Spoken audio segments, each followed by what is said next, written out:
সরকারের সদিচ্ছা ও রাজনৈতিক ঐক্যমত্য না হলে জুলাই সনদ ভেস্তে যেতে পারে বলে আশঙ্কা বিশ্লেষকদের।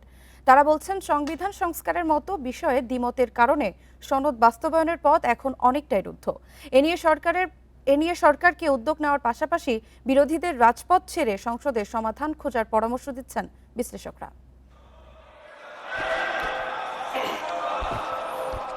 জুলাই সনদ বাস্তবায়ন আদেশ বিষয়ে সংসদে বিতর্ক কম হয়নি। পাল্টাপাল্টি বক্তব্যে উত্তপ্ত হয়েছে অধিবেশন। সনদ বাস্তবায়নে সংবিধান সংশোধনের জন্য গত ২৯ এপ্রিল বিশেষ কমিটি গঠনের প্রস্তাব দেন স্বরাষ্ট্রমন্ত্রী। জনরায়কে সম্মান দিতে হবে, কিন্তু সেটা সাংবিধানিকভাবে দিতে হবে।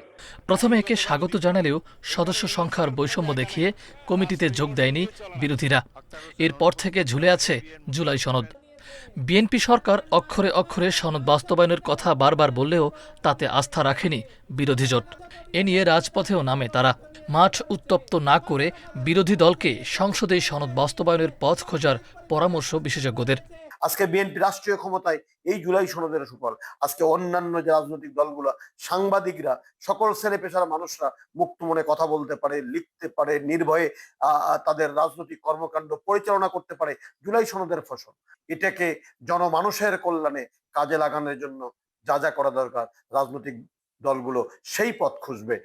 এদিকে সনদ বিষয়ে বর্তমান সরকার অঙ্গীকার বাস্তবায়ন করবে বলে মনে করেন অনেকেই। বাংলাদেশের মেজরিটি মানুষের এই জুলাই সনদের উপর আস্থা আছে। কাজেই আমরা চাইব এবং আমি বিশ্বাস করি যে জনগণ প্রত্যাশা করে যে সরকার জুলাই সনদকে স্বীকৃতি দিয়ে সংস্কারের যে কাজগুলি আছে নতুন বাংলাদেশ গঠন করার জন্য সেটাকে এগিয়ে নেবে।